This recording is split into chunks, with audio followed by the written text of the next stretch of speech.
Hi, this is Chris Young, and welcome to episode 20 of Contemplating Life. Wow, 20 episodes. Onward and upward, I guess. This week we continue our series of episodes about my experiences growing up and going to a special education school. As we contemplate life, sometimes it seems like a game of chess. In order to succeed, you have to plan ahead. Along the way, there are gains and losses. Loss is a normal part of life. We have to experience it. It's unavoidable. The interesting thing about chess is that you can lose every piece on the board except for the king. The king is never removed from the board. When you attack the king, he's in check. If there's no escape from that check, you call checkmate, and the game ends. Sometimes the player will ceremoniously tip over the king if he decides to resign. But you never experience the loss of the king. Similarly, in life, we experience the death of others. But when we die, the game's over. As a person of faith, I hope for an afterlife where I can look back on my life, but that isn't guaranteed. It's just a matter of faith. Even if there is an afterlife, the game of life will be over when I die. This episode is a story about loss. I've lost love, I've lost friends, I've lost opportunities. But in spite of the losses, the game goes on. When we last left our intrepid hero, me, I had finally gotten the attention of my first love, Rose Schumann. We met the next day at the back of the physical therapy department and agreed we were officially a couple. We were going steady. Unfortunately, we were almost as clueless at age 13 about what it meant to be a boyfriend and a girlfriend as I was with Cheryl at age 5. We were going steady, but we were going steadily nowhere.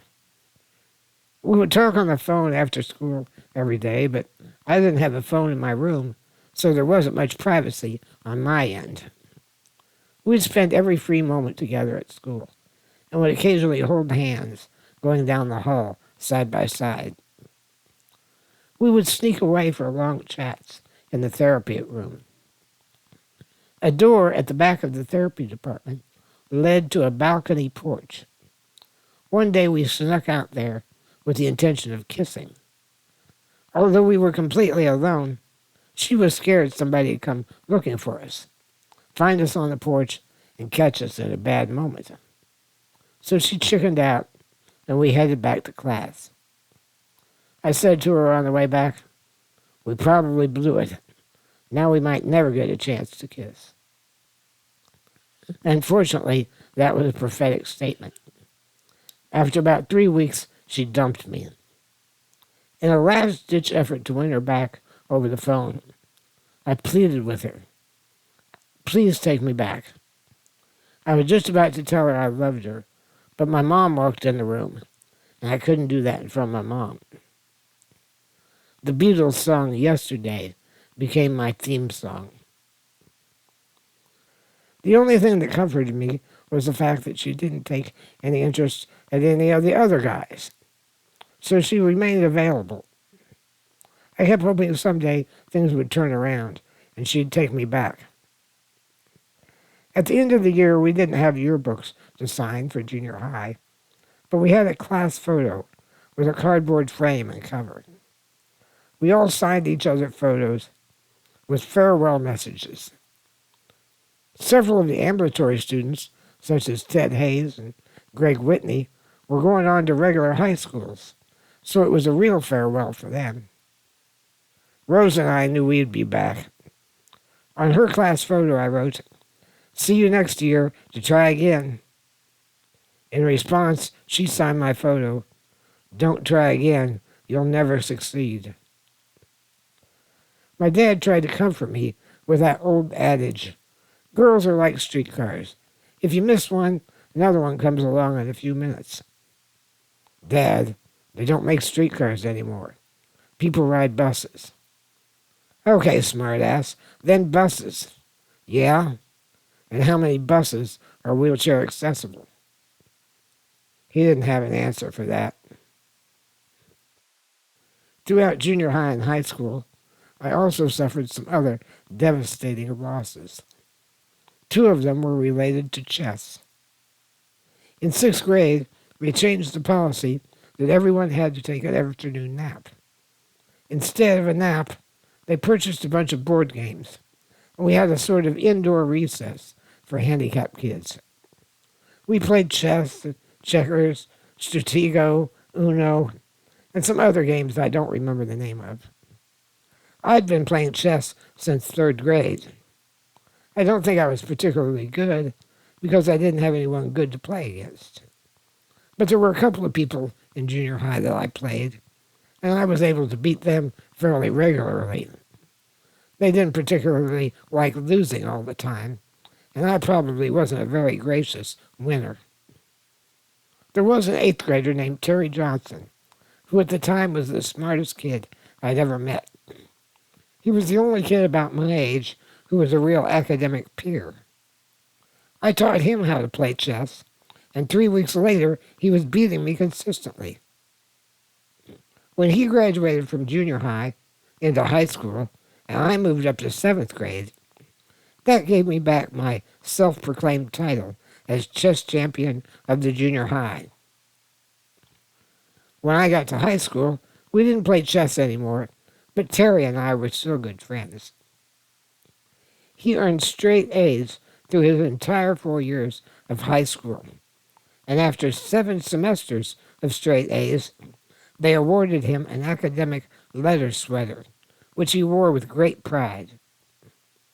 Terry had the most common kind of muscular dystrophy, called Duchenne muscular dystrophy, as did many of my other friends from school. They started out walking when they were young, but lost the ability around age 6 or 7. I knew that I had something different from them. I never walked, so theoretically one would think whatever I had was worse than that most common type of MD. That's why the doctors told my parents when I was young they didn't think I would live very long, but they really didn't know what I had. Sadly, high school graduation was the end for him. He never went on to college or attempted to find employment. He died of pneumonia about 6 months after graduation, just 2 weeks before Christmas. I took it really hard. I concluded, why should I bust my ass like he did to get straight A's? I might not be around very long anyway. I can goof off, hang out with the bad boys, have fun, and still get B's and C's. Back in episode 11, I talk about how his loss affected my relationship with God. In my mind, Terry died very, very young. But then I didn't know that the average life expectancy at that time for someone with Duchenne was probably only about 25. None of my friends with Duchenne MD ever saw age 30. I think Gene Storms died around age 16, but we weren't very close. Calvin Brandon and Wayman Glass survived to the mid or maybe late 20s at most. All of them had Duchenne MD.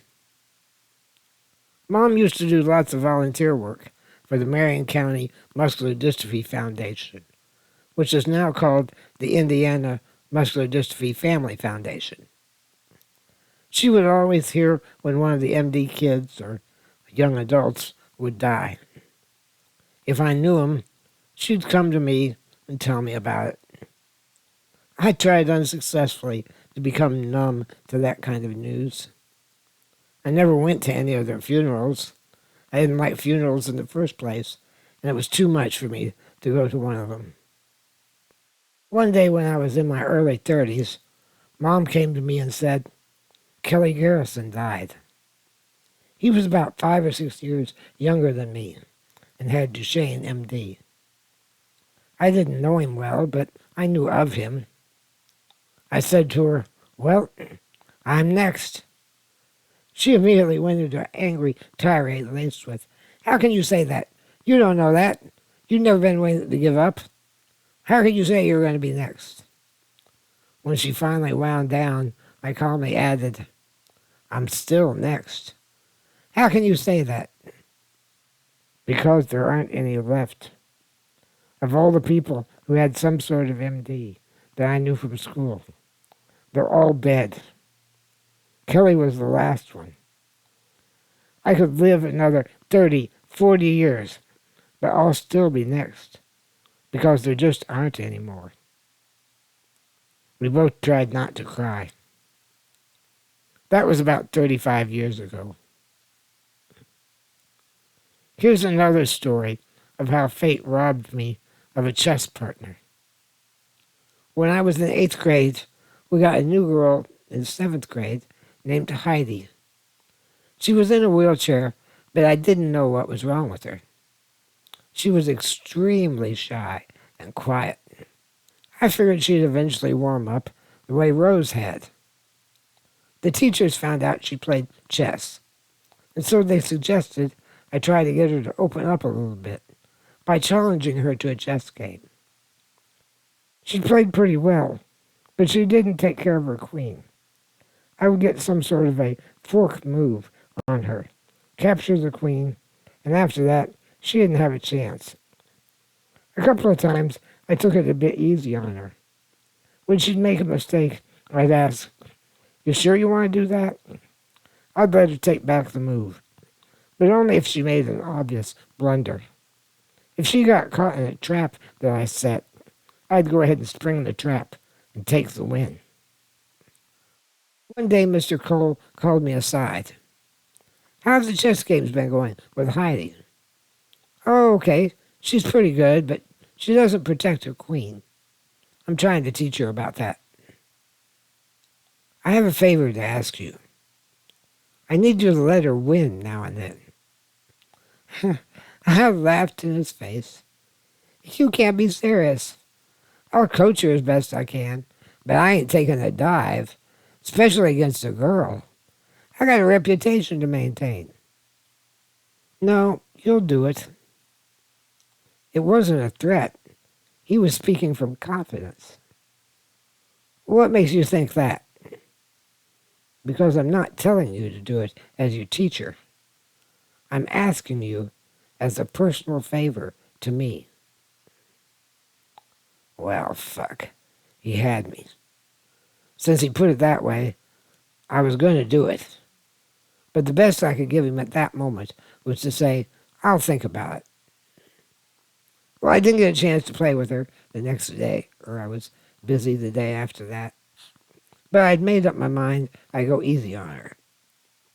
She was going to have to win, but I would just sit back, play a mild defense. I might even accidentally lose a piece. Then she didn't show up for 2 weeks.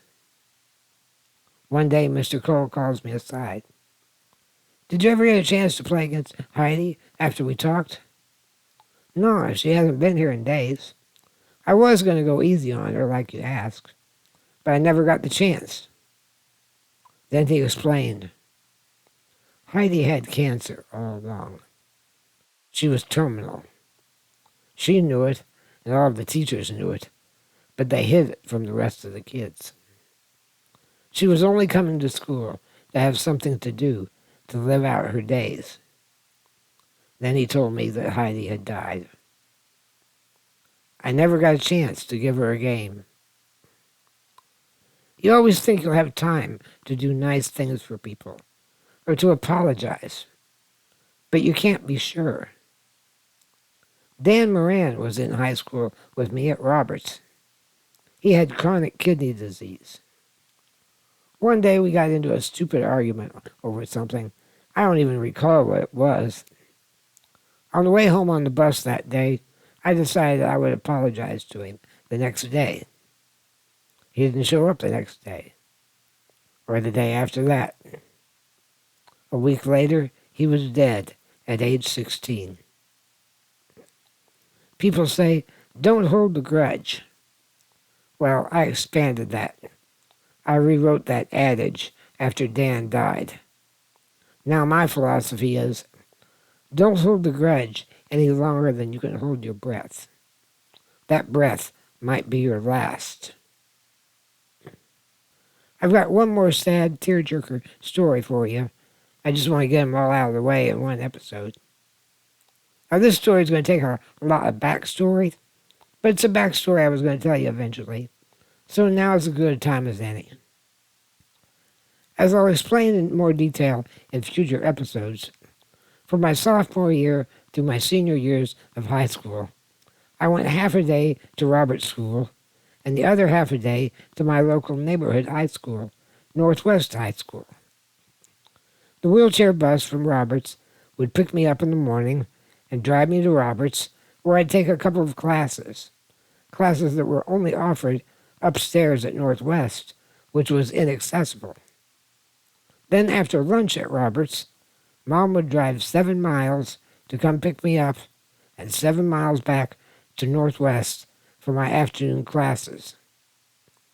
Then as the bus came back through the neighborhood to drop off my friend Mark, who lived just around the corner from me, it would stop by Northwest, pick me up, and bring me the half a mile back to my house.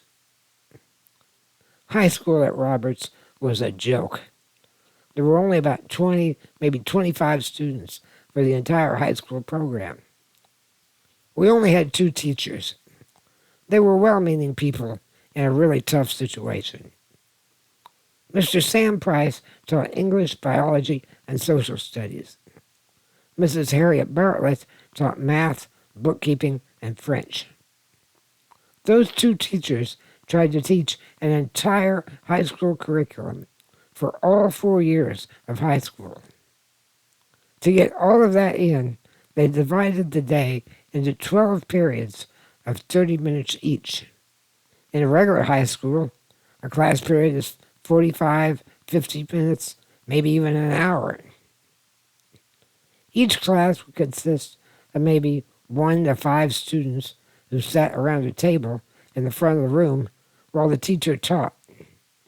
The rest of us sat around the perimeter of the room at desks that were facing the wall. If you took 5 courses plus lunch, that meant you had 6 remaining 30-minute class periods with nothing to do except to study or to try to stay out of trouble.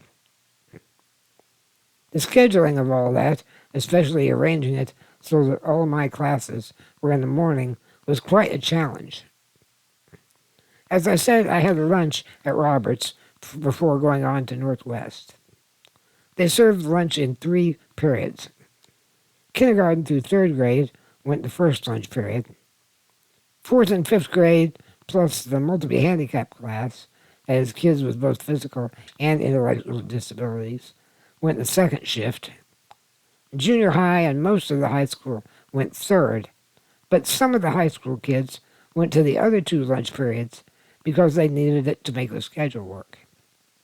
So during my sophomore year, Rose and I were the only high school kids who ate in that first lunch period with the little kids. We had a table all to ourselves. We would eat lunch quickly, and then we convinced the 2nd grade teacher, who was the lunch monitor, that we had permission to leave early, go back upstairs, and study. Study, yeah, okay, study. We did sort of have permission, but we were expected to go to Miss Bartlett's room because Mr. Price was at lunch himself. We would sneak off to his empty classroom. Now, we weren't doing anything wrong. We mostly just sat there and did homework or would talk. But it was nice to have a quiet place to hang out without having another class going on in the same room. Sometimes we'd get to joking and laughing too loud. Next door, Bartlett would hear us, come stomping over and angrily order us back to her classroom where we belonged. When Rosie and I were alone together in that room, we finally began developing that friendship that she said she always wanted from me. I learned more about her life story. She was the youngest of 9 children in a large Catholic family. Her father had been a firefighter, but had died from alcoholism. Her disability was caused by a rare genetic neurological disease called Friedreich's ataxia, or FA for short. Two of her older brothers had it. The oldest one was dead. The other one, who was in his early 20s, lived with her and her mom. She'd been able to walk up until about 6th grade. By 7th grade, she had to start using a wheelchair. She'd been attending St. Teresa of the Little Flower Catholic School, which was just down the street from her house on Beaux-Arts. Upstairs at the school was inaccessible. She would try climbing out of her wheelchair and either climb up the stairs holding onto the railing, perhaps with help from someone, or she would get out of the chair and try to crawl up the steps while someone else carried the chair up. It just didn't work out. That's when she transferred to Roberts School, halfway through the 7th grade, and I fell in love with her. When she came to Roberts, she had only been in a wheelchair for a few months. She was still dealing with the trauma of recognizing that was her future. That's why she was so withdrawn when she first came to Roberts. Even though she had brothers with the same thing, moving to Roberts made it suddenly real to her. None of us realized what she was going through back then. Most of us had spent many, many years, or perhaps our entire lives, getting adjusted to life with a disability. But it was all still very new and raw for her. Having a boyfriend was the last thing on her mind in those days.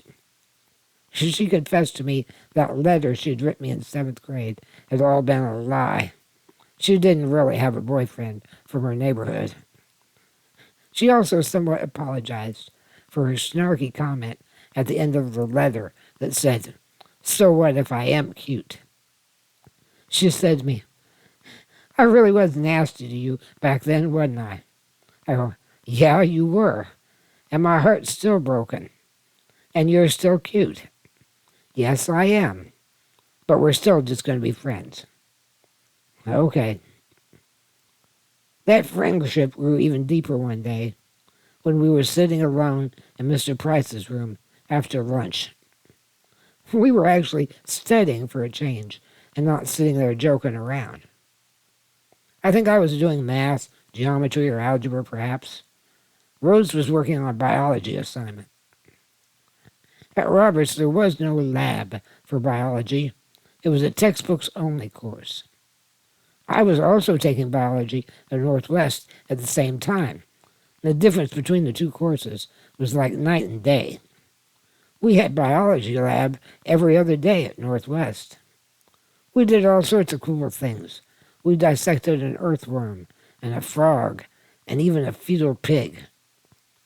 That's one of the reasons I got out of Roberts a half a day to go to Northwest. I wanted to take real science classes.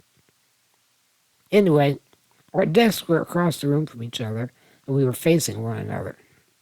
I happened to look up, and Rose was just sitting there quietly, with tears running down her face. "What's wrong?" I asked. "Oh, it's this stupid biology assignment Price gave us. We have to write a report about our own disability. He brought this damn medical reference book." She gave the book a shove across the desk. It was a large book about 4 inches thick that looked like an unabridged dictionary. She composed herself a bit and said, "They got less than a full column about FA. They hardly say anything about me. And the stuff they say, I've already seen at my brother's, and I'm living through it. But the thing that got me," she started crying again, "the thing was the last sentence. It just says real coldly and all matter of fact, usually fatal by age 30. She slammed the book shut and continued to cry. I knew her oldest brother was dead, and the other one was in worse shape than she was. It just didn't sink into her until that moment what it really meant for her. And in some ways, for me either. Terry Johnson, Gene Storms, Dan Moran, they were still a year or two from dying. And although I lost Heidi, I never was really close to her. We both just sat there and cried for about 5 minutes. I wanted to go over and hug her, but even though I had some use of my arms in those days, I wouldn't have been able to reach up and put my arms around her. The best I would have been able to do is pull up alongside and invite her to hug me, but that wouldn't have helped. I wasn't the one that needed comforting. So we just sat there across the room from each other and cried.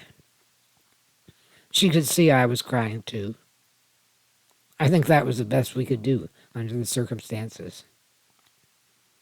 After a while, she said, 30 years isn't enough.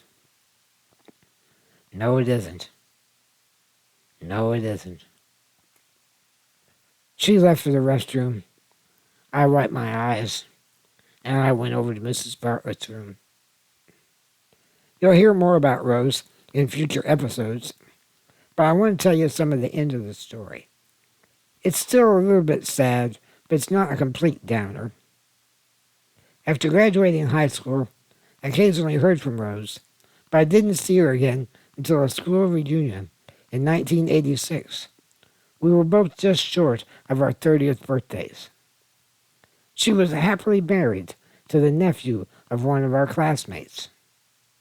A couple of years later, my cousin Nancy, who was also in a wheelchair, ran into Rose when they shared a ride on a city wheelchair bus.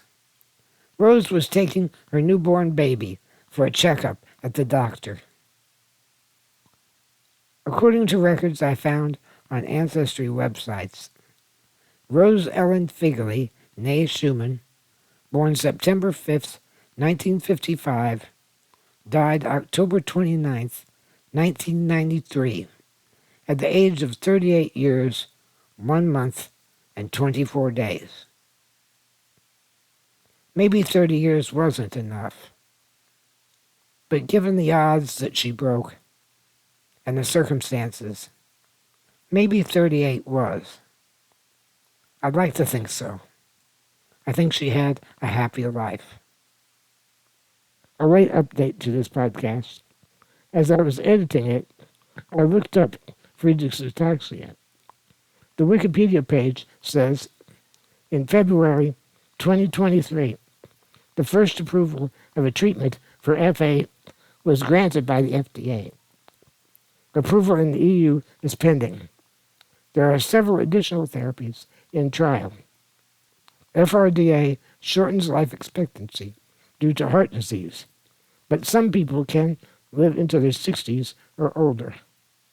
Under prognosis, it says the disease evolves differently in different people. Congestive heart failure and abnormal heart rhythms are the leading cause of death, but people with fewer symptoms can live into their 60s or older. For the next couple of episodes, we're going to do something a little different. I talked about that class reunion was the last time I saw Rose. I've also mentioned in passing a couple of times that I wrote an award-winning article that was published in Indianapolis Monthly Magazine. That autobiographical piece, called The Reunion, is a memoir of some of the experiences at Robert's school, and it was inspired by that 1986 class reunion. It was on the occasion of the closing of Robert's school. Although I plan to keep the majority of this podcast to be newly written original material, I thought it might be nice to go back and read that story to you I wrote in 1986 after the reunion. So next week, I'll start by telling you how I came to write the article, and then we'll start in on reading it. It'll probably take 2 or 3 weeks by the time I do the setup, read the article, and then tell you what happened afterwards. If you find this podcast educational, entertaining, enlightening, or even inspiring, consider sponsoring me on Patreon for just $5 a month. You'll get early access to the podcast and any other benefits I might come up with down the road. It's not that I'm desperate for money, but the extra income always helps. My deepest thanks again to my Patreon supporters. It's not just that you give me the money, it's that you care enough to support what I'm doing. That means more to me than words can express. Even if you can't provide financial support, I'm begging, please, please, please share this podcast on social media. Share it to Facebook, Twitter, Instagram, whatever. I really want to grow my audience. I'll see you next week as we continue contemplating life. Until then, fly safe, everyone.